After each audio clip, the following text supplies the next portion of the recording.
इमरान खान को सजा रातों रात अदालतें खोलेगी, 12 बजे अदालतें खोलें और खान साहब को सजा दें।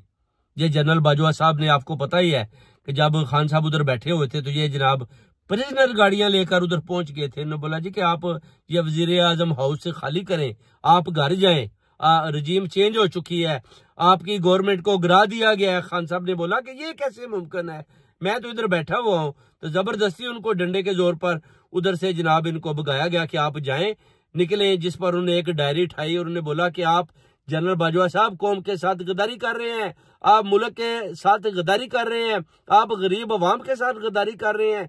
गरीब अवाम आपके बच्चों के मुतरदफ होती है, आपको ऐसे ही जैसे आप अपना घर चलाते हैं इसी तरह मैं जिस कुर्सी पर बैठा हुआ ये मेरे गरीब अवाम मेरे बच्चों की तरह है। और आप अगर मेरे साथ जुल्म करेंगे तो याद रखें कि आप पूरी कौम के साथ जुल्म कर रहे हैं।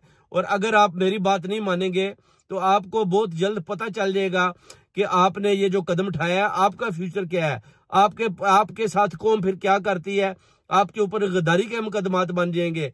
क्योंकि मैं 25 करोड़ अवाम की आवाज हूं, मुझे 25 करोड़ अवाम ने वोट दिया है और मैं बड़े जीत कर आया हूं, बहुत ज्यादा वोट लेकर, और मुझे अवाम ने चुना है और मैं प्राइम मिनिस्टर हूं। अगर आप इस तरह मेरी बात नहीं मानेंगे तो मुझे जबरदस्ती निकालेंगे तो ये बात कौम को हजम नहीं होगी। जिस पर जनरल बाजवा ने बोला कि आई डोंट केयर, कुछ भी हो जाए जनाब, आप इधर से घर जाएं, बाद में बात होगी। उसके बाद उन्होंने बोला, रजीम बोला जी चेंज हो चुकी है जी, पीछे से ये आर्डर है, फला आर्डर है, अमेरिका ये बोलता है, जो बाइडन ये कहता है। इस तरह के जो उन्होंने लंदन प्लानिंग पहले की हुई थी जिस पर उन्होंने अपना भरपूर किरदार अदा किया और ये सारे मिलकर नवाज शरीफ के साथ चलना शुरू हो गए।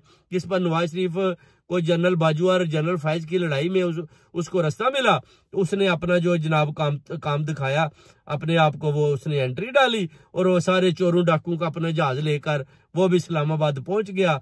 और आज देखिए उसने अपने बच्चों के ऊपर भी केसेस खत्म कर लिए और यही जनरल बाजवा छुपता फिर रहा है और अपना जो है जनरल फैज साहब भी छुप रहे हैं। इसी तरह जितने लोगों ने भी खान साहब के साथ गद्दारी की उनका आपने अंजाम देख लिया। और अभी जनरल आसम मुनीर साहब को इन्होंने उनके पीछे लगा दिया जी कि आप जनाब मुकाबला करें इमरान खान को, जो इसकी पार्टी को खत्म करें। इमरान खान की पार्टी को खत्म करने के लिए जनरल आसम मुनीर, फैसल नसीर साहब ने दिन रात मेहनत की मगर बुरी तरह नाकाम हुए, तशद्दुद भी करके देख लिया और बिलाखिर उन्होंने बैक स्टेप होने का सोचा और खान साहब के साथ मजाक रात करने के हाथ बढ़ाए, जिस पर खान साहब ने बार बार ना की और बिलाखिर खान साहब के जो उनकी शर्तें थी इनको माननी पड़ी। और अभी आप देख सकते हैं कि मौसम चेंज हो रहा है इंशाल्लाह, और अपना जो है सारे ये पीछे हो रहे हैं। नवाज शरीफ और मरियम नवाज और शहबाज शरीफ भी आपने देख लिया कि कुछ दिनों से गायब हैं।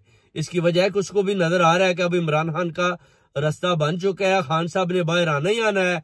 और यही आप देख सकते हैं कि उसकी जो अपना पहला पॉइंट है वो देख सकते हैं, चौधरी प्रलय को घर भेज दिया गया है, जिस पर चौधरी प्रलय ने भी दोबारा स्टेटमेंट दिया कि मैं इमरान खान के साथ खड़ा हूं, पहले भी खड़ा था, अभी भी खड़ा हूं। और जो मेरी कौम के ऊपर, गुजरात वालों के ऊपर, मेरी बीवी बच्चों के ऊपर जो तशद्दुद किया गया है वो मैं जानता हूं वो कौन कौन लोग हैं। इंशाल्लाह मैं उनके साथ भी पूरा आऊंगा और अपनी जो कोई फैमिली मेंबरान जिन्होंने मेरी मुखालफत की है उनके सामने भी मैं खड़ा हूं और इनका सबका मैं मुकाबला कर लूंगा। पुरेलाई के आते ही चौधरी पुरेलाई के आप देख सकते हैं कि हवा के रुख चेंज होने शुरू हो चुके हैं और फजा जो है उसमें थोड़ी सी रोशनी दिखाई देने लगी है। क्योंकि पहले मामलात सिर्फ खैबर पख्तूनख्वा में थे मगर अभी पंजाब में भी उनको अपना जो है आदमी चाहिए थे, जिस पर जो अपना सबका अपना डिप्टी प्राइम मिनिस्टर और वजीर आला जो अपना चौधरी पुरेलाई को रहाई मिलने के बाद अभी आप देखे लगता है कि उन्होंने उनके, आपको पता है, एस्टेब्लिशमेंट के साथ भी बहुत अच्छे रवाबत हैं। और इंशाल्लाह ताला उम्मीद करते हैं कि खान साहब को भी 30 मई के बाद इंशाल्लाह रहाई के बाद वो भी बनी गाला में इंशाल्लाह बहुत जल्द होंगे। उसके बाद इंशाल्लाह हवाओं के रुख चेंज हो जाएंगे और फिर देखें कि हक और सच की फतह होगी इंशाल्लाह। और सारे मिलकर इधर प्रोटेस्ट करें लंदन में, ताकि लंदन से ओवरसीज कम्युनिटी की आवाज बुलंद हो और खान साहब को अडयाला जेल में सुनाई दे कि मेरे लोग, मेरी आवाम, मेरी कौम, मेरे जानने वाले, मेरे जाले, मेरे चीते, मेरे टाइगर खड़े हैं लंदन।